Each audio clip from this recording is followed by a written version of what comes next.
ಎಲ್ಲರಿಗೂ ನಮಸ್ಕಾರ. ಕಳಸ ಕುಕ್ಕಿಂಗ್ಗೆ ಸ್ವಾಗತ.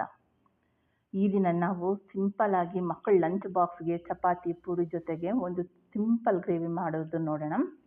ತುಂಬ ಈಸಿಯಾಗಿ ಯಾವುದೇ ಥರ ಜಾಸ್ತಿ ಟೆನ್ಷನ್ ಇಲ್ದಿರ ಪಟ್ ಅಂತ ಮಾಡ್ಬೋದು ನೋಡಿ. ಇಲ್ಲಿ ಫಸ್ಟು ಸಣ್ಣಕ್ಕೆ ಕಟ್ ಮಾಡಿಸುವ ಸೋರೆಕಾಯಿ, ಒಂದು ಈರುಳ್ಳಿ, ಒಂದು 5-6 ಗೋಡಂಬಿ, ಸ್ವಲ್ಪ ಶುಂಠಿ, ಸ್ವಲ್ಪ ಬೆಳ್ಳುಳ್ಳಿ, ಒಂದು 3 ಹಸಿಮೆಣಸಿನ್ಕಾಯಿ ಮತ್ತು ಕ್ಲೀನಾಗಿ ತೊಳೆದು ಕ್ಲೀನಾಗಿ ಬಿಡಿಸಿಟ್ಕೊಂಡಿರುವಂಥ ಮೆಂತ್ಯ ಸೊಪ್ಪನ್ನ ಹಾಕಿ, ಒಂದು ಸ್ವಲ್ಪ ಚಕ್ಕೆ, ಇದಕ್ಕೆ ಸ್ವಲ್ಪ ಏಲಕ್ಕಿ, ಒಂದು 4 ಲವಂಗ, ಅರ್ಧ ಸ್ಪೂನ್ ಗರಂ ಮಸಾಲ, 1 ಸ್ಪೂನು ಧನಿಯಾ ಪುಡಿ ಹಾಕಿ, ಉಪ್ಪು ಹಾಕಿ, ಈಗ ಇದಕ್ಕೆ ಬೇಯೋಕ್ಕೆ ಸ್ವಲ್ಪ ನೀರು ಹಾಕಿ ಕುಕ್ಕರಲ್ಲಿ 1ರಿಂದ 2 ವಿಷಲ್ ಬರೋವರೆಗೂ ಬೇಯಿಸಿ.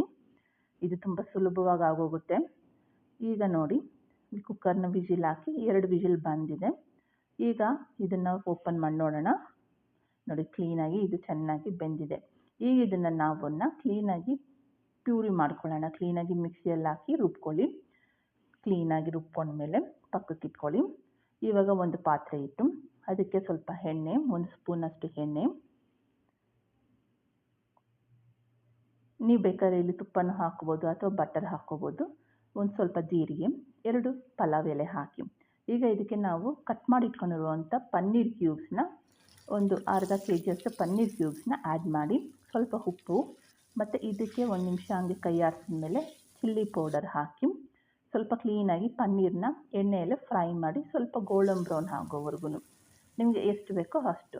ಕೆಲವರು ಫ್ರೈ ಮಾಡದಿದ್ರೂ ಪರವಾಗಿಲ್ಲ, ಚೆನ್ನಾಗಿರುತ್ತೆ, ಆ ಥರ ಆದರೂ ಓಕೆ.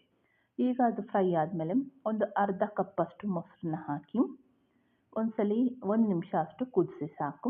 ಈಗ ಹಂಗೆ ಡೈರೆಕ್ಟಾಗಿ ನಾವು ರುಬ್ಬಿ ಇಟ್ಕೊಂಡಿರುವಂಥ ಸೋರೆಕಾಯಿ ಮತ್ತು ಮೆಂತ್ಯ ಸೊಪ್ಪು ಪೇಸ್ಟ್ನ ಆ್ಯಡ್ ಮಾಡಿ 1 ನಿಮಿಷ ಕುದಿಸಿ ಚೆನ್ನಾಗಿ.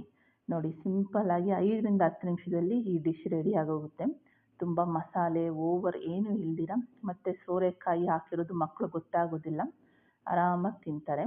ಈಗ ನೋಡಿ, ಮೇಲಿಂದ ಸ್ವಲ್ಪ ಕಸೂರಿ ಮೇಥಿ, ಸ್ವಲ್ಪ ಕೊತ್ತಂಬರಿ ಸೊಪ್ಪನ್ನ ಹಾಕಿದ್ರೆ ನಮ್ಮ ಸೋರೆಕಾಯಿ ಮೇಥಿ ಪನ್ನೀರ್ ರೆಡಿ ಆಗಿದೆ. ಬನ್ನಿ, ಇದು ಇದನ್ನು ಪ್ಲೇಟಿಗೆ ಸರ್ವ್ ಮಾಡ್ಕೊಳ್ಳೋಣ. ನೋಡಿದ್ರೆ ಎಷ್ಟು ಚೆನ್ನಾಗಿದೆ ಅಂತ, ಮಕ್ಕಳು ಗೊತ್ತೇ ಆಗೋದಿಲ್ಲ. ನಿಮಗೆ ವಿಡಿಯೋ ಇಷ್ಟ ಆಗಿದರೆ ಲೈಕ್ ಮಾಡಿ, ಶೇರ್ ಮಾಡಿ, ಸಬ್ಸ್ಕ್ರೈಬ್ ಮಾಡಿ. Thank you.